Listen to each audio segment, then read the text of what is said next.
Le Grand Catéchisme de Luther, 1529, partie 4, courte exhortation à la confession. Au sujet de la confession, nous avons toujours enseigné qu'elle doit être libre, et nous avons abattu la tyrannie du pape de telle sorte que nous sommes tous affranchis de sa contrainte et délivrés de ce fardeau et de cette charge insupportable imposée à la chrétienté.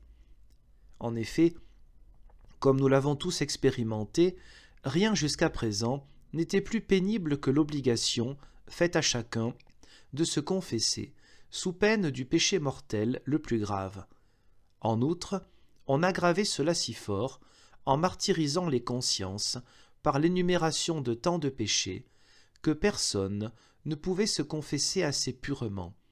Et le pire était que nul n'enseignait ni ne savait ce qu'est la confession, ou combien elle est utile et consolante. Au contraire, ils en faisaient uniquement un sujet d'anxiété et un supplice infernal, tellement qu'on devait nécessairement s'en acquitter, tout en lui répugnant plus qu'à tout. À présent, ces trois choses nous sont ôtées, et il nous en est fait cadeau. Nous n'avons plus à le faire par contrainte ni par crainte.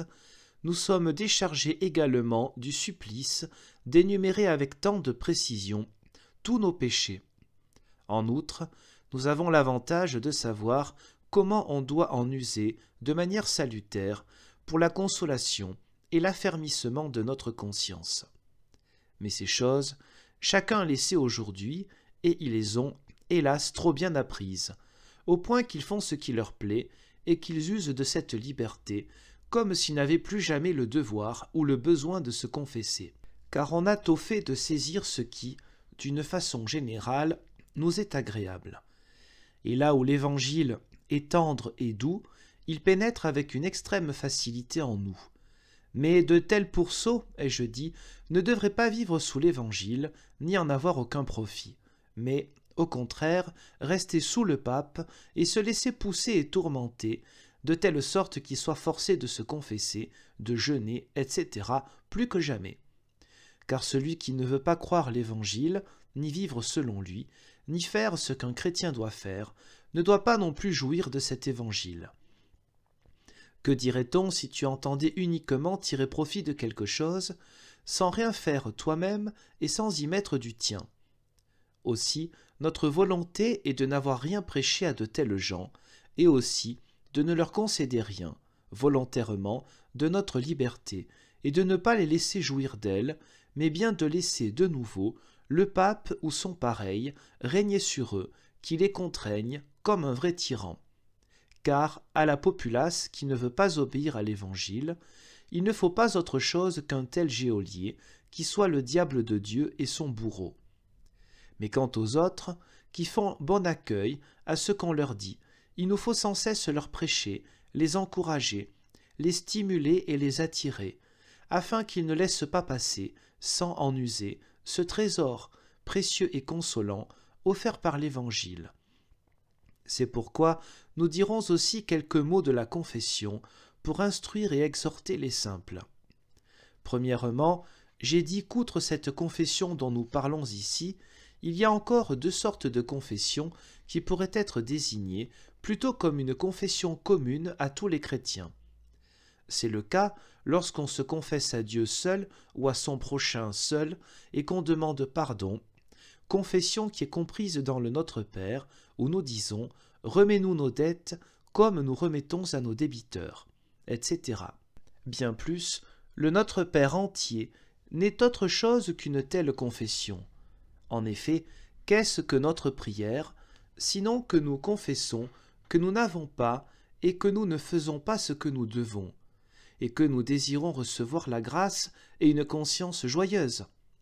Une telle confession doit nécessairement avoir lieu sans interruption tant que nous vivons, car la vie chrétienne consiste, à proprement parler, en ce que nous nous reconnaissons pécheurs et que nous demandons grâce. De même, l'autre confession, celle que chacun fait devant son prochain, est contenue elle aussi dans le Notre Père. Nous devons nous confesser et nous pardonner réciproquement nos offenses, avant de nous présenter devant Dieu et de lui demander pardon. Tous, d'une façon générale, nous sommes coupables les uns envers les autres. C'est pourquoi nous devons et nous pouvons assurément nous confesser publiquement devant chacun, sans que l'un ait à craindre l'autre. En effet, il en va comme l'on dit, si l'un est juste, tous le sont. Et nul ne fait envers Dieu ou envers son prochain ce qu'il doit. Mais, à côté de la culpabilité générale, il est aussi une culpabilité particulière lorsque l'on a irrité l'autre et qu'il doit lui en demander pardon.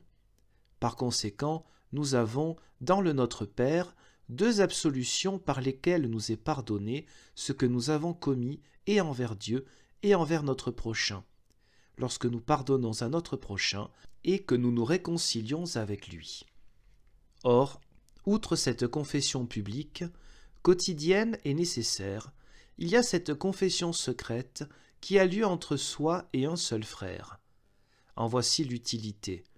Lorsque quelque chose de particulier nous pèse ou nous inquiète, dont nous nous tourmentons sans pouvoir nous tranquilliser, ni nous trouver assez forts dans la foi, nous pouvons nous en plaindre à un frère, chercher auprès de lui conseil, consolation et réconfort, quand et aussi souvent que nous voulons. En effet, elle n'est pas saisie dans un commandement comme le sont ces deux-là. Au contraire, elle est laissée à la discrétion de chacun, quel qu'il soit, afin qu'il en use quand il en éprouve le besoin. Et cela est advenu et a été ordonné parce que le Christ lui-même a placé l'absolution dans la bouche de sa chrétienté et qu'il a donné l'ordre de nous délier de nos péchés. Donc, lorsqu'un cœur sent ses péchés et qu'il est avide de consolation, il possède ici un sûr refuge où il trouve la parole de Dieu et entend dire que Dieu, par le moyen d'un homme, le délivre et l'absout de ses péchés. Remarque donc, comme je l'ai dit souvent, que la confession se compose de deux parties. La première est notre œuvre et notre fait, à savoir que je me plains de mes péchés et demande la consolation et le réconfort de mon âme. La seconde est une œuvre que Dieu fait. Par la parole placée dans la bouche de l'homme, il m'absout de mes péchés, ce qui est la partie principale et la plus noble, celle qui rend la confession douce et consolante. Or, jusqu'à présent, on insistait uniquement sur notre œuvre, sans songer à rien de plus, si ce n'est que notre confession fût parfaitement pure. Et à la seconde partie, à la plus nécessaire, on ne prêtait pas attention et on ne la prêchait pas, tout comme si la confession était, purement et simplement, une bonne œuvre, faite pour payer Dieu, et si la confession n'était pas parfaite et d'une extrême précision, on estimait que l'absolution était sans valeur et que les péchés n'étaient pas pardonnés. Ce faisant, on poussait les gens si loin que chacun devait nécessairement désespérer de se confesser aussi purement, ce qui en effet était impossible, et qu'aucune conscience ne pouvait être en paix, ni mettre sa confiance dans l'absolution. Il nous rendait ainsi notre chère confession non seulement inutile, mais encore pénible et amère aux grandes âmes et pour la perte des âmes. Nous devons, par conséquent, veiller à ceci, séparer ces deux parties et les dissocier nettement l'une de l'autre. Considérer notre œuvre comme peu de choses, mais la parole de Dieu comme grande et illustre, et ne pas aller nous confesser comme si nous voulions accomplir une œuvre de grand prix et donner quelque chose à Dieu, mais seulement pour prendre et recevoir ce qu'il donne. Inutile que tu viennes et que tu dises combien tu es probe ou méchant. Si tu es chrétien, je le sais assurément sans cela. Si tu ne l'es pas, je le sais encore bien davantage. Mais ce qui importe, c'est que tu te plaignes de ta misère et que tu acceptes d'être aidé afin de recouvrer la joie du cœur et de la conscience. À cet effet, nul n'a le droit de te presser par des commandements. Au contraire, nous disons ceci. Celui qui est chrétien, ou qui voudrait l'être, trouve ici un conseil qui mérite confiance, celui d'aller se procurer ce précieux trésor. Si tu n'es pas chrétien, ou si tu ne désires pas une telle consolation, nous te laisserons sous la contrainte d'un autre. Ce faisant, nous abolissons donc toute tyrannie, les commandements et la contrainte du pape. Nous n'en avons nul besoin, car nous enseignons, comme il a été dit, ceci, que celui qui ne va pas se confesser de son plein gré et pour recevoir l'absolution s'en dispense tout simplement. Bien plus que celui qui y va, en mettant sa confiance dans son œuvre, si pure que soit sa confession, s'en abstienne. En revanche, nous t'adressons cette exhortation. Tu dois te confesser et faire apparaître ta misère, non pas afin de faire cela une œuvre, mais afin d'entendre ce que Dieu te fait dire. Cette parole, dis-je, ou absolution, tu dois la considérer comme une grande chose et l'estimer précieuse comme un excellent et grand trésor, qu'il convient de recevoir avec un profond respect et avec gratitude. Si l'on expliquait ces choses en montrant en outre la nécessité qui devrait nous y amener et inciter, on n'aurait pas besoin d'une grande pression ni d'une grande contrainte. Chacun serait poussé par sa propre conscience et en éprouverait une telle angoisse qu'il se réjouirait et ferait comme un pauvre et misérable mendiant qui entend dire qu'on distribue quelque part de riches aumônes, de l'argent ou des vêtements. On n'aurait nul besoin d'un gendarme pour pousser ce mendiant à le frapper. Il courrait de lui-même de toutes les forces de son corps pour ne pas arriver trop tard. Si, maintenant, on en faisait un décret ordonnant à tous les mendiants de courir à cet endroit, sans en dire plus, et en taisant ce qu'ils devraient y chercher et en rapporter, que se passerait-il d'autre si ce n'est qu'ils s'y rendraient à contre-cœur? Ils ne penseraient pas qu'ils doivent y chercher quelque chose, mais qu'ils doivent s'y présenter pour faire voir combien pauvres et misérables sont les mendiants. Ils n'en retireraient pas beaucoup de joie ou de consolation, mais deviendraient simplement d'autant plus hostiles à ce décret. C'est ainsi, précisément, que les prédicateurs du pape ont passé sous silence, jusqu'à présent, ces riches et excellentes aumônes et cet ineffable trésor.